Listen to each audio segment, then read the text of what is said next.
It's a gorgeous Saturday morning, and it's made better with you being with us here on the Veterans Movement radio program. And of course, we are everywhere, not only here on AM 830 KHVH, but also on iHeartRadio. But be sure, exercise that social media muscle that Jason Scott has given the organization.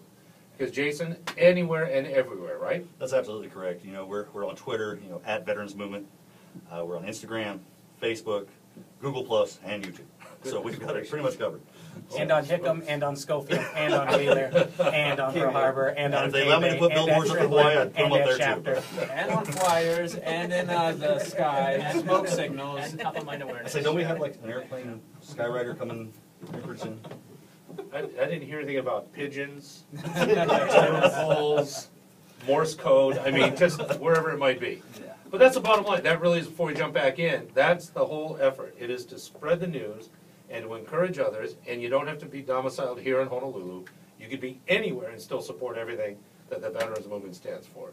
And that's what we're hopeful that's going to happen, and it is happening in a relatively short amount of time. So it is. It absolutely is. Our likes keep going up. Thank all you guys out there for joining and jumping in. And it really is nice having Jason in control of the social media world. He's on it. He's plugged in. So if you guys get a response on any of these networks and you don't like your response, it's definitely Jason Scott. There's your picture up there. What was that bus that just hit me? Yes, I think it goes back to Chris. yeah.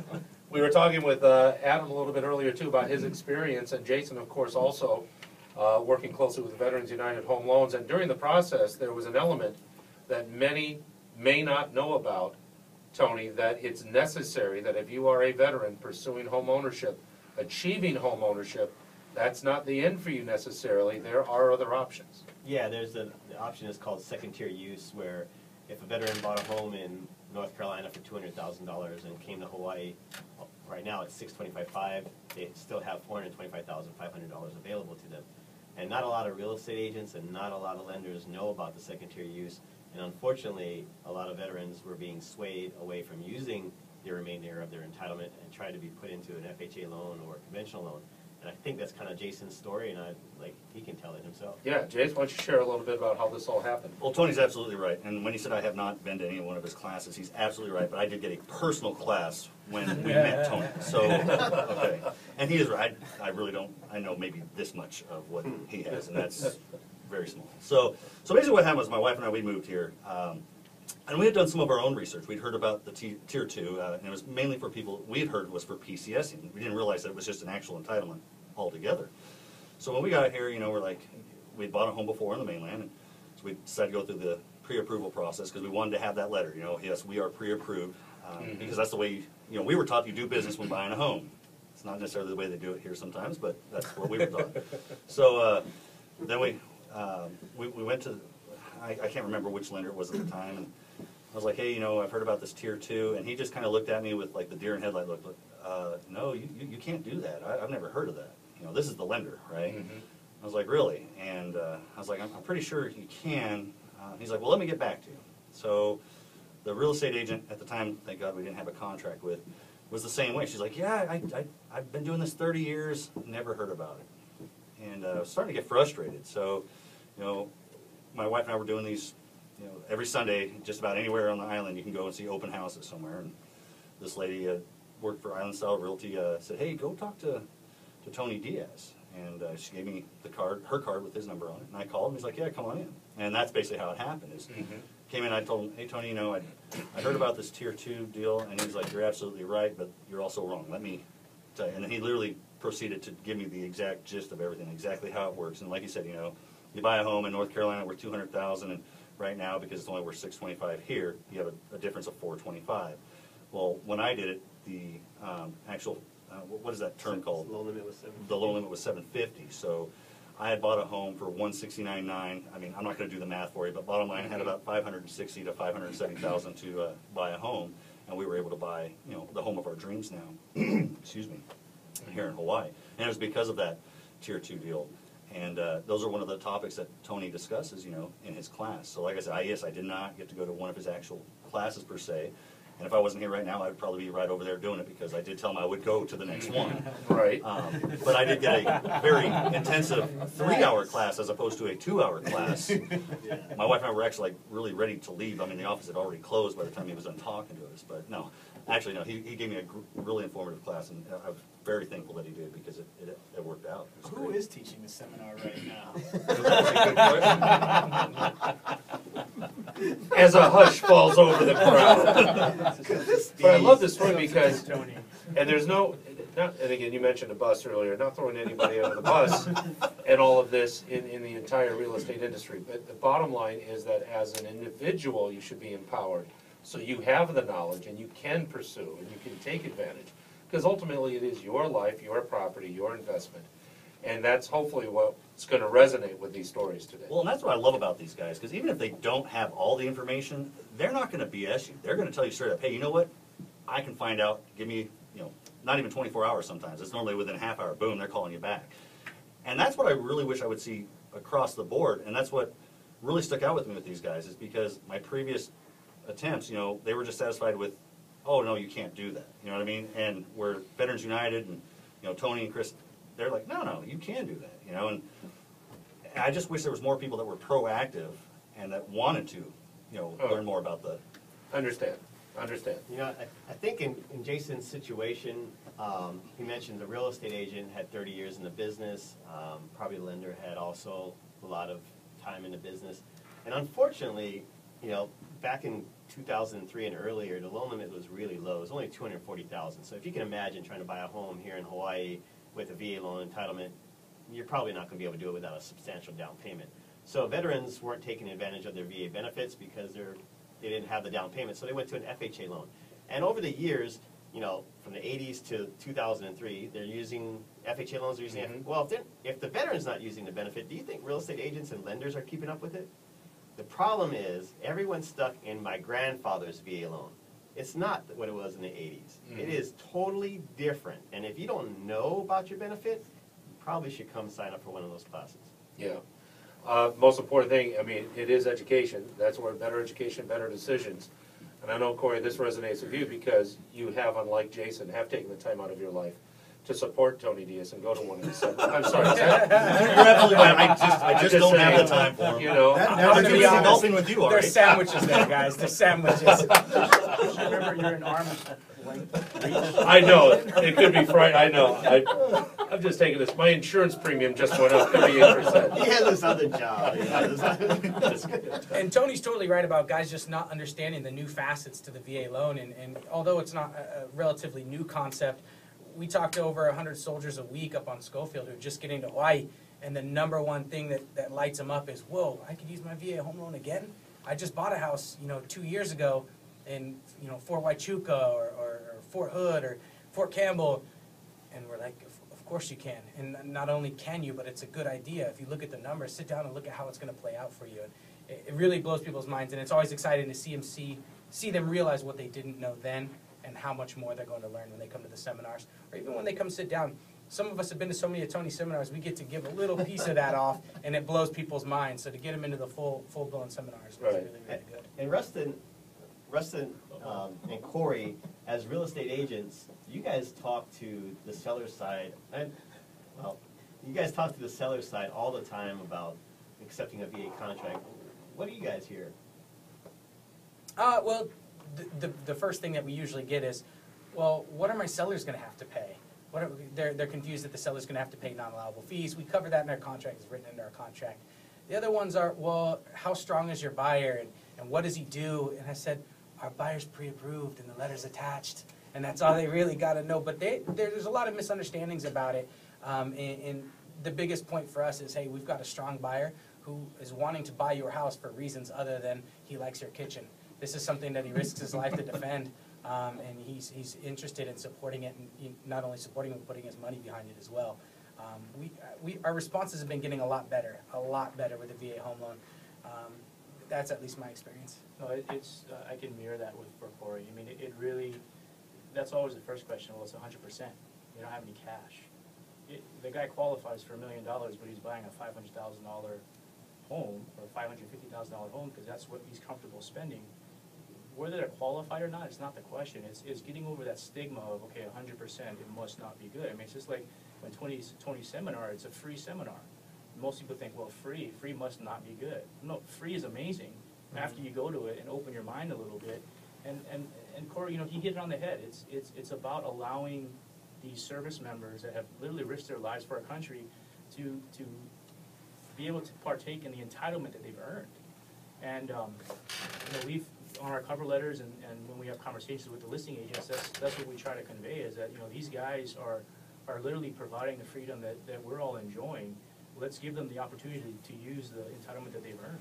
Since the seminar is free and it is kind of hard to sell something free, Tony, you think we should start charging $5?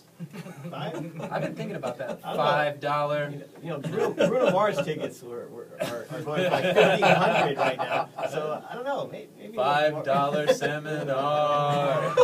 Right? Wow. Has that been used? If it's been used, correct me. I just came up with that jingle myself. That was the We most know. frightening thing we've ever had on the air. Chris and karaoke. Not allowed. When we get these sellers, Karaoke. kind of okay. Oh my God! I don't even know if I can continue. It's so thick over here. When these guys talk to us about, hey, your client's 100% approved or 100% financing, I oftentimes ask them, hey, is your seller gonna go buy another property with this? Yeah, they're looking and da da da da. Well, ask your seller if he could take advantage and not have to put any money down. He could keep that money in his family's savings account, especially in an economy like we just came out of, or we're on our way out of, I should say, hopefully. Yeah. Would your seller take advantage of 100% financing? I bet you they would. So quit being a hater. Like, Yeah. Yeah. It's called leveraging. Leveraging, and if you could leverage yourself in an economy, in a market that the property values are going up, wouldn't you rather do that? On that note, short break. Come back with more. It's the Veterans Movement. Here on News Radio 830 KHVH. Stand by. More to come right after this. Great day here at the Veterans Movement. Don't you agree? Because all the fellas are still fired up, even though we're 3/4 of the way done. Over here. Kano, you are out of your mind with karaoke. Right. There are seven Japanese karaoke firms that are lining up to press a lawsuit against you right now. Well, that's Just so you know. that's going to be registered immediately following this. I As well don't as- know when I might need to use that name. That's again. Can we team up? We'll do karaoke. Is that where? Oh, karaoke. Come on, let me have this. Are you going to tell us next? I'm saving you, Is bro. Tony Roki? Next is Tonaroki, Rustaroki, Jasonoki. I'm going to leave that alone. We want to keep This is it. starting to sound more like soup. I know, it Right? does. San This is Francisco so treat. scary. But the whole idea, interact, be part of it, and go online, and Jason will remind us of all the different places. A couple of things that are making news. The House overwhelmingly passed legislation this past week that would require public universities around the country to charge veterans in-state tuition rates or face financial penalty. Congress intended for veterans from the Iraq and Afghanistan era to go to college for free at the public school of their choice, and for the most part, that's the case. But on occasion, veterans end up living in a new state once their service is ended. Then they find that the federal government's reimbursement to colleges won't fully cover the higher tuition rates that generally apply to students who come in from out of state. And I don't want to get on this bandwagon that seems that we've been on with our news recently, but it just seems that there's an inconsistency when it comes to delivering on the promises made. Thoughts? Well, with the education piece, it should be just like anything else for a veteran, especially active duty veteran, who wants to go to school and they're stationed here in Hawaii. Well, their orders got them here. It's not that they don't want to live at home where their home of record is, but they're on orders to be here. So if you're on orders to be in the state, that should supersede any type of rule you have of somebody's, whether they are registered with that state or not. Like UH would grant, these veterans the ability to use as a local resident versus an out-of-state resident. And I can tell you, my daughter was just in college, and out-of-state tuition is really, really higher than being a local resident. And I can promise you that a lot of these places these colleges are in are not somewhere people would choose to go on their own accord. They're getting sent to these places, so that's something to consider as well. Caveat to that, Rick, sorry. Yeah, go. Our son, he's a student here at UH now as well, and when this story broke, I was concerned about it because I used my post 9/11 GI Bill, because I already have some education, Mhm. and I wanted to pass on some of my benefits to him, and so I was able to pass on 2 years worth. It's not a lot, but I mean, it's a lot for Yeah. a lot of, what I mean? So when that came out, I was like, whoa, wait a minute, how's that going to affect? I mean, people don't realize the second, third ripple effects from these type of, decisions that are made up high. And I'm not the only person that's in that situation. I know plenty of veterans that have basically given part of their GI Bill that they've earned, that's their entitlement, their benefit. And like you said, it's going to, not keeping your promise. And that's the big buzz right now on social media, especially all over Twitter, is just keeping your promise. There's just so many different aspects to that, and this is just one of them. Yeah, I understand. Next story is out of Washington. With a politically dicey issue of how to recognize service by drone pilots and cyber warriors still awaiting an answer, the Pentagon announced last week a broad-ranging review to settle not only that question, but examine the full range of medals and awards.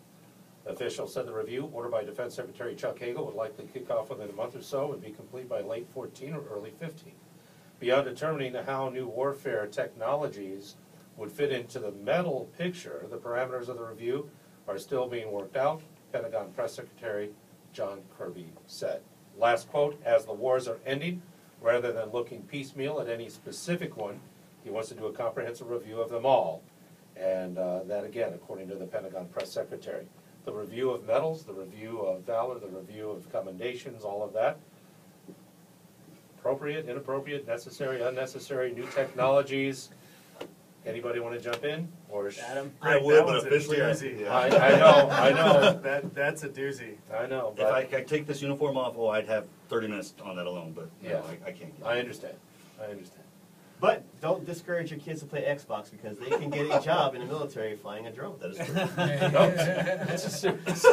That's silver lining Tony. It's the Xbox Army of One.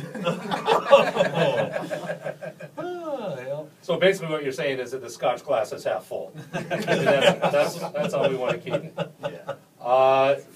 We're dialed in together. It is the Veterans Movement final story, and we have just a couple of moments left. A year after the Pentagon opened combat jobs to female service members, plans for integrating women into these jobs remain problematic.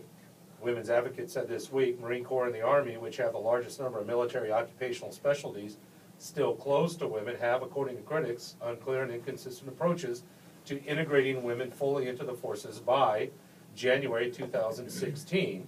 That's a deadline set by former Defense Secretary Leon Panetta. Is this a conversation point? Jason? Rick, what are you doing to us this morning? What are you talking? This is just conversation. Well, it doesn't help that we're the biggest force, so I mean, Yeah. of course there's going to be a lot of stories about that, right? But, I'm a combat MOS, I'm 11 Bravo, I'm an infantry guy. I have no problem following my leadership, whether they're male or female, okay? So let's just get that on the table right now.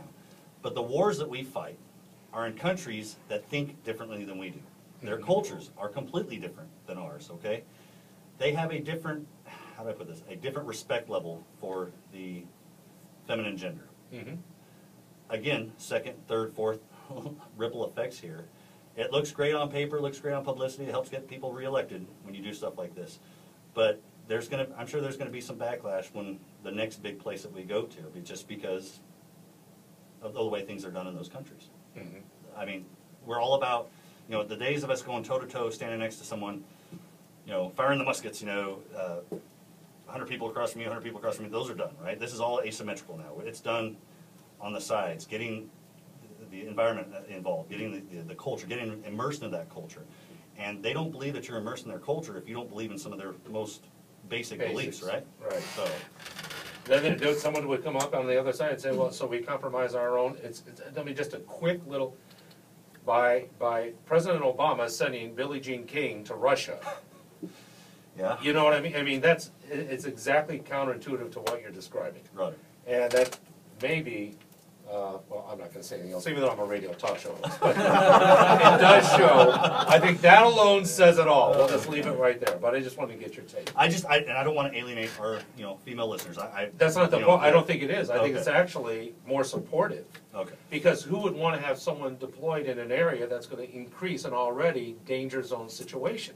I think it puts greater risk at not only the female who's deployed in an area like you were talking about, but also the colleagues and the fellow service members that also are going to have that empathy, and that might occlude or cloud up a judgment that has to be made right then and there because it's necessary to do A that. prime example, Rick, is when I was in MEMLA, all right, MEMLA, Afghanistan, I was paired with a female lieutenant from a military police unit, right?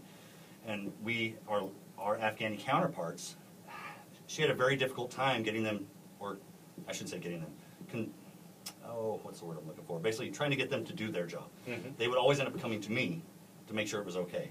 And I had to sit there and be like, hey, you know, she's your boss. But that's something that happens every day. I mean, that's just, their culture just does not agree with that. I mean. Yep, there you go. We're going to never bring that up again on this radio program. No, I'm just kidding.